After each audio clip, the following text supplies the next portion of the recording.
தந்தை, மகன், தூய ஆவியாரின் பெயராலே ஆமீன்.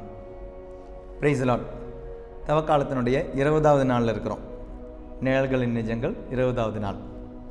இஸ்லான் பார்ந்தவர்களே, இன்று நாம் சந்திக்க போகும் சிந்தனை, பழைய ஏற்பாட்டில் தஞ்சம் புகுகின்ற நகர்கள் உண்டு. யாருக்காக இது எப்படி வழங்கப்பட்டது? இது வழங்கப்படுகின்றது லேவிய குலத்திற்காக மட்டும்தான். அந்த குருக்களுடைய அந்த குலம் இருக்குல்லையே, அவங்களுக்கு எல்லாருக்கும் நாடெல்லாம் பிரித்து கொடுக்குறாங்க, இடத்தையெல்லாம் பிரித்து கொடுக்குறாங்க. அப்போ அந்த குருக்களுக்காக இடத்த அப்போ 48 நகரங்களை கொடுங்க அவருக்குன்னாங்க. அந்த 48 நகரங்களில் 6 இடங்கள் அதை மாற்றி வைக்கணும். யாருக்காக அதை மாற்றி வைக்க வேண்டும்? 6 இடங்களை மட்டும் லேவியருக்கு கொடுக்கப்படுகின்ற, குருக்களுக்கு கொடுக்கப்படுகின்ற அந்த நகருக்கு நடுவில் யாருக்காக அது கொடுக்கப்படுகின்றது? எண்ணிக்கையின் புத்தகம் 35வது அதிகாரம் 6வது திருவசனம், book of Numbers chapter 35 verse 6.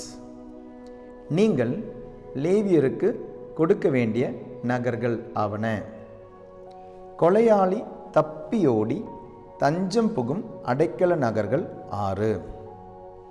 இவை தவிர 42 நகர்கள். அப்போ சேர்ந்து 6 + 42 48 இந்த நகர்களை அவர்களுக்கு கொடுக்க வேண்டும். இந்த நகரில் வரும் இந்த கொலையாளி, அப்போ யார் வேணாலும் கொலை செஞ்சுட்டு இங்கே வந்துடலாமா? அதற்கான தஞ்சம் கிடையாது. அந்த நோக்கம் புரியணும் அப்படின்னா 12வது வசனம் வாசிக்கணும். Book of numbers 35:12. எண்ணிக்கையின் புத்தகம் 35வது அதிகாரம் 12வது திருவசனம். எதற்காக இப்படி ஒரு தஞ்சம் புகும் நகர்? இந்த நகர்கள் பழி வாங்குவோரிடமிருந்து உங்களுக்கு பாதுகாப்பை தரும். இதனால் கொலை செய்தவன் நீதி தீர்ப்புக்காக மக்கள் கூட்டமைப்புக்கு முன் நிற்கும் முன்னரே அவன் சாக வேண்டியதில்லை. அப்போ ஒரு நீதி தீர்ப்பு வேணும், ஒரு பனிஷ்மெண்ட் டே இருக்குது, ஒரு விசாரணையுடைய நாட்கள் இருக்குது. அந்த விசாரணையின் பொழுது அவன் அவ்வாறு ஒரு தவறு செய்திருக்கிறானா இல்லையான்ற முடிவெடுக்கலாம். இனி அப்படியே செய்திருந்தாலும் அதுவரை அவன் சாகக்கூடாது. அதுவரை அவனுக்கு ஒரு தஞ்சம் வேணும். அதற்கான ஒரு பாதுகாப்பினுடைய இடம் எங்கே? அந்த குருக்கள் வாழும் அந்த நகர்களுடைய மத்தியில் 6 நகரங்கள். இது புதிய ஏற்பாட்டில் இருக்கா? இருக்கு. எபிரேயருக்கு எழுதப்பட்ட திருமுகம் 6வது அதிகாரம் 18-19 திருவசனங்களில், ஹீப்ரூஸ் சாப்டர் 6 18, 19, 20. மாறா தன்மையுடைய இவை இரண்டையும் பொறுத்த வரையில் கடவுள் உரைத்தது பொய்யாயிருக்க முடியாது. அடைக்கலம் தேடும் நாம் நம் கண்முன் எதிர்நோக்கி உள்ளதை விடாமல் பற்றி கொள்வதற்கு தளரா ஊக்கம் கொண்டிருக்க வேண்டும். இந்த எதிர்நோக்கே நம் உள்ளத்திற்கு பாதுகாப்பான உறுதியான நங்கூரம் போன்றுள்ளது. இது கோவிலின் திரை சீலைக்கு பாருங்க, அங்கே குருக்கள் வாழும் இடத்துக்கு மத்தியில், இங்கே கோயிலினுடைய திரை சீலைக்கு உள்ள, அது யாருடைய இடம்? தலைமை குரு மட்டும் போகிற ஒரு இடம் இல்லையா?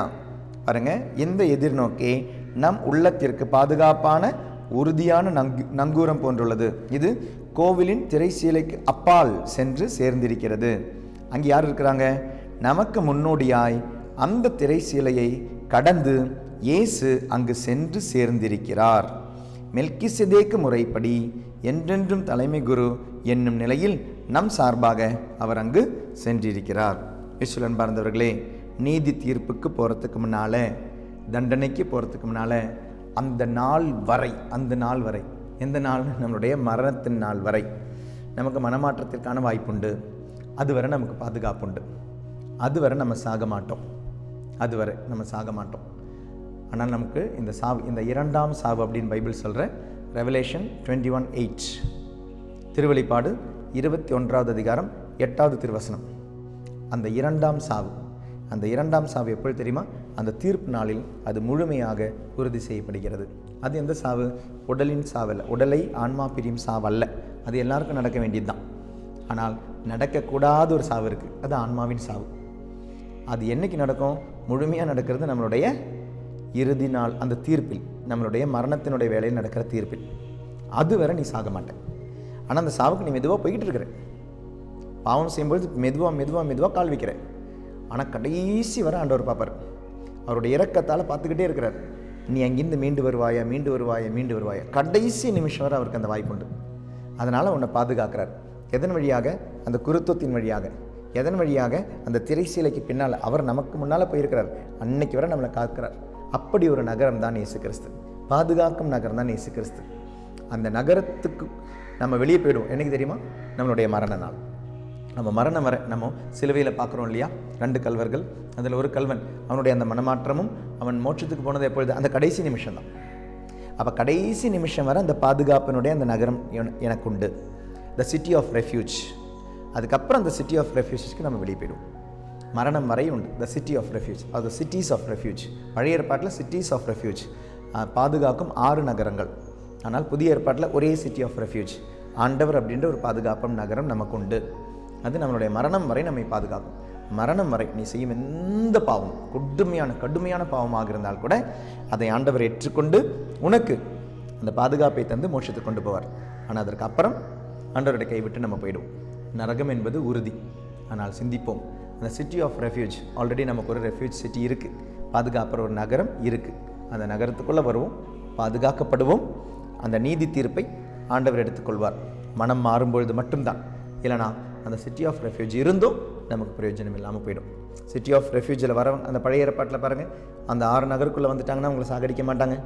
ஆனால் அவர்கள் அந்த நீதி தீர்ப்பில் என்ன ஆகுது? அவங்களுக்கு அந்த கொலை அவர்களுக்கு உறுதி செய்யப்படுகிறது. என்னென்னா அவர் கொலையாளிகள், பாவம் செய்தவர்கள், அவர்களுடைய மரண தண்டனை உறுதியாகிறது. அதுவரை பாதுகாக்கப்படுகிறார்கள். பாவம் செய்யும் எனக்கு உறுதியான தண்டனை உண்டு, சொல் செயல் சிந்தனையில் பாவம் செய்யும் எனக்கு தண்டனை உறுதியாக உண்டு. ஆனால் அந்த தண்டனை யார் ஏற்றுக்கொண்டார்? பாதுகாக்கும் இறைவன் உனக்காக ஏற்றுக்கொண்டார். வேண்டுமென்றால் அந்த பாதுகாக்கும் இடத்தில் இறைவனிடம் தஞ்சம் புகுந்து அந்த நகரிலே தஞ்சம் புகுந்து வெளியே வருவோம்.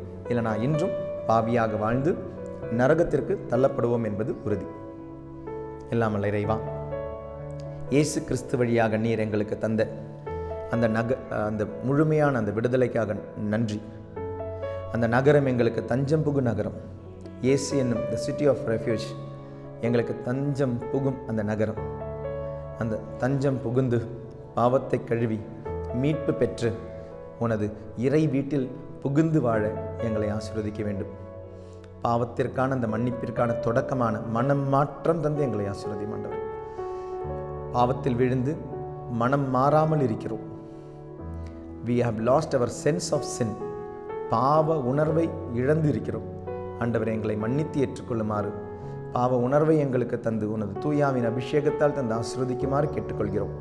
தஞ்சம் புகுந்து கொண்டிருக்கின்ற நகரத்தில், விண்வீட்டில், வான்வீட்டில் இன்றே என்னோடு இருப்பாய் என்ற அந்த கல்வனுக்கு சொன்னது போல் அந்த குரல் என்னுடைய காதுகளிலும் என்னுடைய வாழ்க்கையின் நேரத்திலே கேட்க எங்களை ஆசீர்வதியும். எல்லாம் வல்ல இறைவன், தந்தை, மகன், தூய ஆவியானவர் நம்மை ஆசீர்வதிப்பாராக.